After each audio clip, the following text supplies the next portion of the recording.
Le pido que para esta segunda media hora me acompañe utilizando la etiqueta Concluallanamientos. Concluallanamientos es la etiqueta que vamos a estar utilizando, es el hashtag.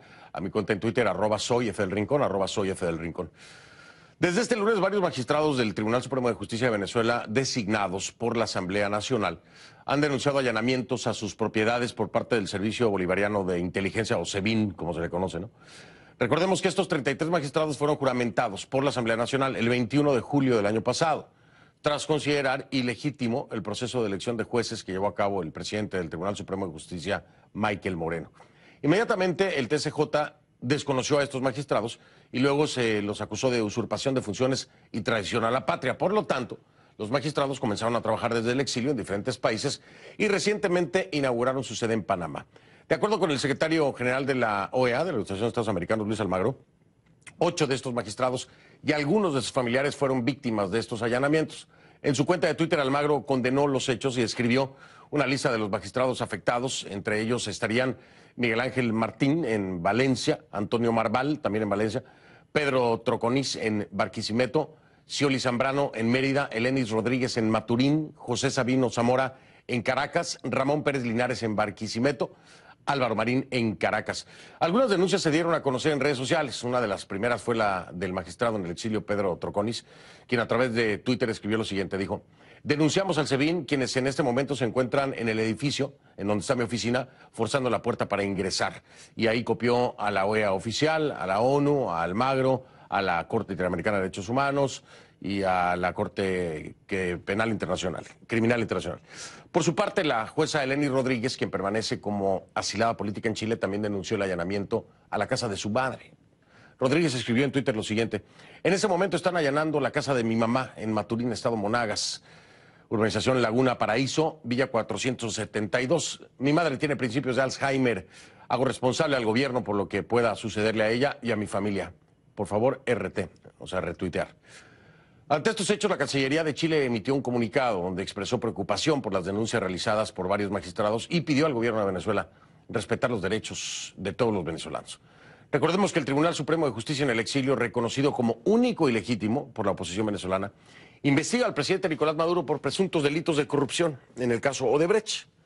Este Tribunal Supremo de Justicia envió el pasado 11 de abril una solicitud de antejuicio de mérito a la Asamblea Nacional Opositora, la cual fue aprobada 7 días después.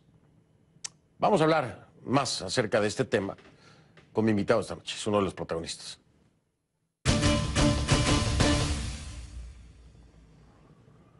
Le doy la bienvenida a Antonio Marval, es primer vicepresidente del Tribunal Supremo de Justicia en el exilio. Bienvenido. Gracias, muchas gracias, Fernando. ¿Cómo le digo, magistrado o Antonio? Antonio. Antonio, gracias, así uno me mete en camisa de 11 varas. Oiga, esto finalmente que ocurre, ¿ustedes lo ven como una reacción al tema del juicio político en contra de Maduro o no? Sí, evidentemente el allanamiento tiene su razón de ser. En un proceso penal donde en verdad se busca la finalidad del proceso, que es la búsqueda de la verdad. En un proceso penal el allanamiento es para capturar pruebas, elementos de convicción, para esclarecer esos hechos que está investigando un fiscal.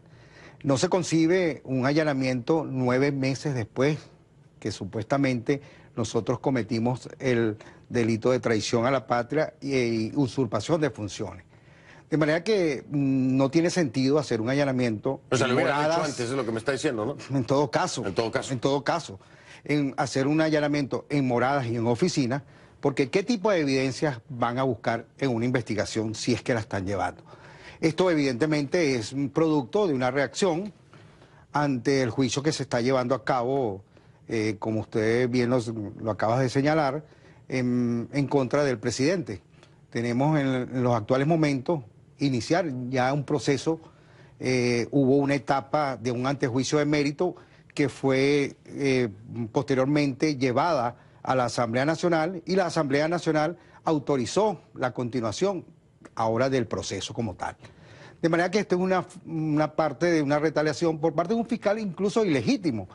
Debo recordar que el fiscal es designado por una Asamblea Nacional Constituyente, una Tarek William Saab, un hombre que no tiene ni la estatura moral, ni la estatura ni siquiera para estar en ese cargo, porque viene de un proceso, viene de un partido político.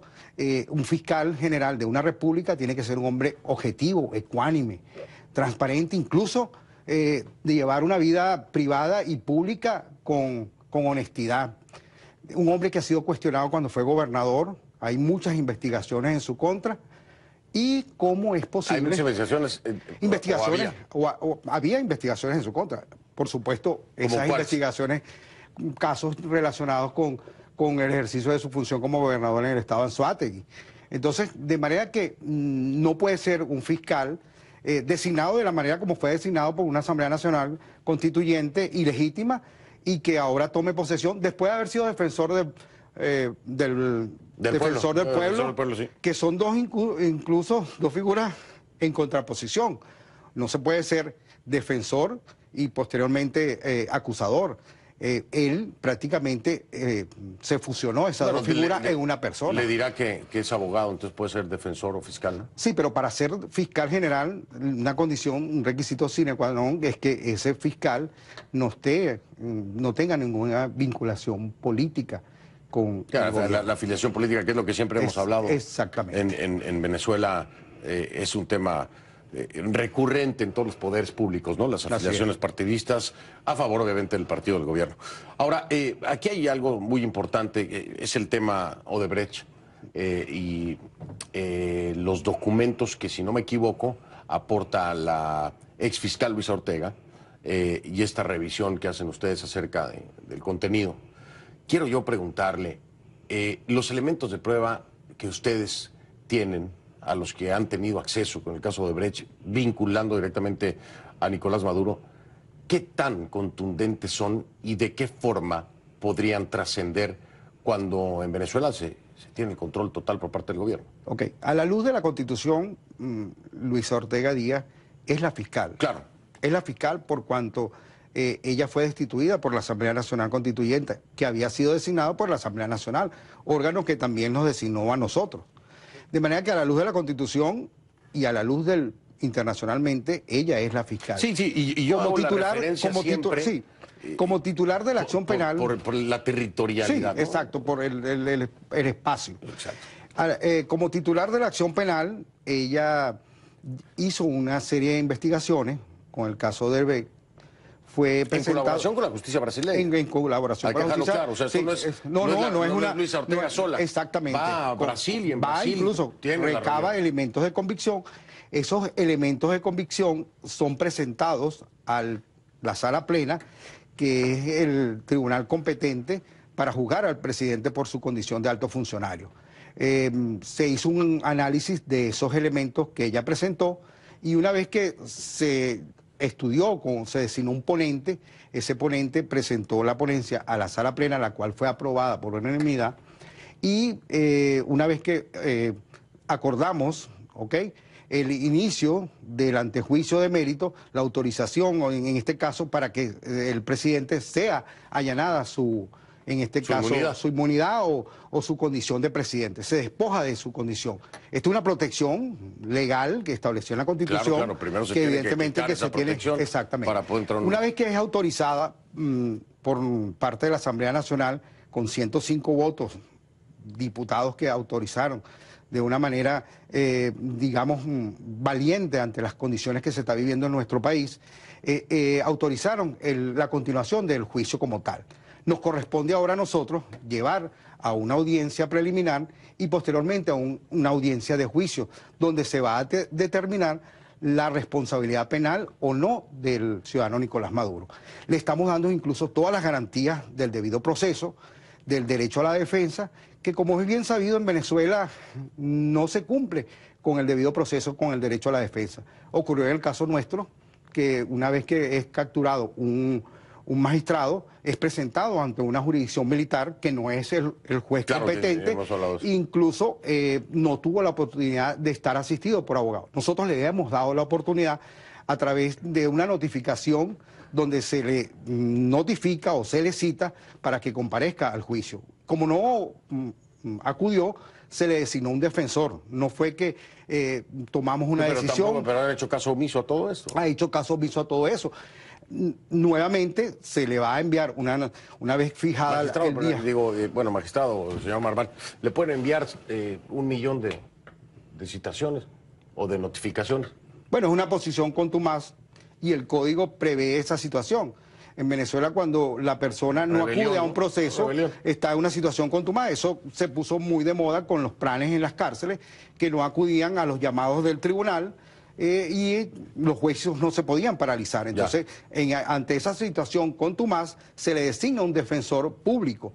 En este caso, nosotros no podemos designar un defensor público por cuanto estamos, como es bien sabido, en una situación distinta, es algo inédito, incluso el procedimiento es inédito, en muchos años en Venezuela incluso es el primer procedimiento a la luz del Código Orgánico Procesal Penal del enjuiciamiento de un presidente. Y es la primera acción contundente en torno a la figura presidencial que se toma de este Tribunal Supremo de Justicia, ¿no? Es la primera acción, es el primer procedimiento. Sin embargo, una vez que nosotros nos instalamos en la OEA en octubre, de ahí en adelante hemos sentenciado, como es la ayuda humanitaria a Venezuela. Hemos realizado una serie de... Me refería a la figura presidencial. Sí, en este caso a la figura presidencial. Deje de marcar pausa, regresar. A ver si se anima a decir después de la pausa, ¿qué tan comprometedora es la información?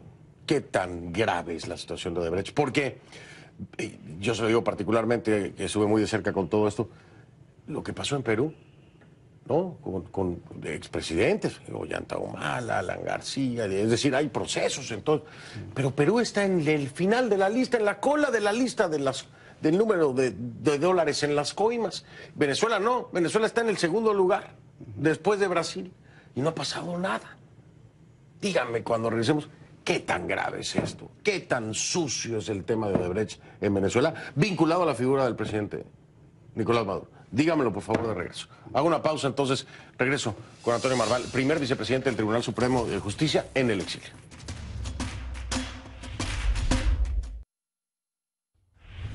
Por lo tanto, es una pluralidad de delitos que se ha cometido y que yo estoy seguro, si hubiese magistrados en el exilio en los Estados Unidos de América o en cualquier país de Europa, actuarían igual que ha actuado el sistema de justicia venezolano, judicializarlo no solo por usurpadores, sino obviamente por la pluralidad de delitos penales que han cometido y que afortunadamente no tiene respaldo ni de la comunidad internacional ni dentro de Venezuela. Esto fue lo que dijo Tarek William Saab, el fiscal general de Venezuela, en Venezuela. Así debería decirlo, ¿no? El fiscal general de Venezuela en Venezuela, porque entonces está la fiscal fuera de Venezuela. Estas dualidades venezolanas son complicadas. Esto se lo decía a Camilo Egaña, entre otras cosas, hace un ratito, aquí en CNN. Yo creo que se equivocó ahí, ¿no? En cuanto al reconocimiento de la comunidad internacional como Tribunal Supremo, ¿cuántos países los están validando como tal? No solo que hemos tenido reconocimiento internacional de muchos países, sino que nos instalamos en la OEA. Además, en la Organización de Estados Americanos. O sea, nos instalamos en la Organización de Estados Americanos. Está validando. Oiga, pero esa decisión, perdón. Y hemos tenido, gracias a una persona como es Luis Almagro. Luis Almagro. Pero dígame una cosa, ¿esa es una decisión unilateral de Luis Almagro para poderlos permitir instalar ahí o tiene que hacer consulta con los países miembros? Tiene que hacer consulta con los países miembros y de ahí viene nuestra podemos sacar en conclusión que los países miembros, si no todos, la mayoría dijeron sí, que se instale. Exactamente. Eso hablaría del reconocimiento internacional de la mayoría de los países que conforman la OEA, ¿no? Digo, para que sepa Tarek. Estuvimos en Perú recién designado, el presidente del Tribunal Supremo estuvo en Perú, estuvo en la Corte Suprema de Justicia, en la Corte Constitucional, en el Congreso. O sea que el grupo de Perú, el grupo de los 11 de Lima, también nos ha reconocido. Es cierto, bueno, los gobiernos que donde estamos funcionando, el gobierno de Chile, el gobierno de Panamá, de Colombia, han dado muestra de apoyo, porque es que la situación de Venezuela es conocida, no es un problema nada más nuestro, es un problema aterrizarlo y contrastarlo con lo que ha dicho Tarek, que está completamente equivocado en tema de reconocimiento dice que hemos cometido un sinnúmero de delitos. Bueno, ya hablamos de eso, dejémoslo ahí, dígame usted, porque el tema de Odebrecht es importantísimo. Yo sé que no me puede dar información, ya me decía en el corte Fernando, no puedo porque me voy a tener que inhibir, ¿no? Pero sí me puede decir Sí, no como de las magistrado. acusaciones vinculadas al presidente Maduro con Odebrecht.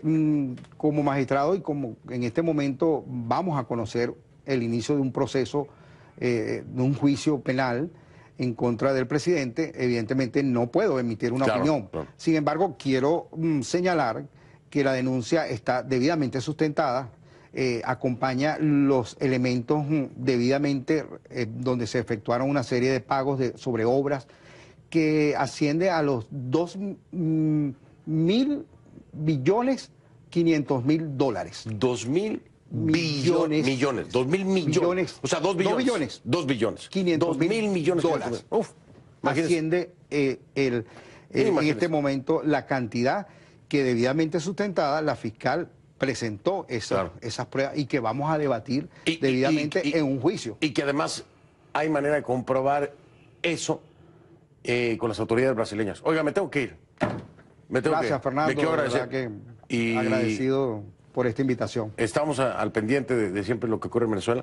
Qué bueno que no pasó a mayores esto de los allanamientos, así que pues agradecerles. Esto más bien nos llena, nos nutre porque somos la voz de muchas personas, incluso los presos políticos en Venezuela que no tuvieron esa oportunidad que nosotros en este caso hemos tenido la oportunidad de que nuestra situación sea conocida en el mundo. Tratamos de darle visibilidad a todas las situaciones allá.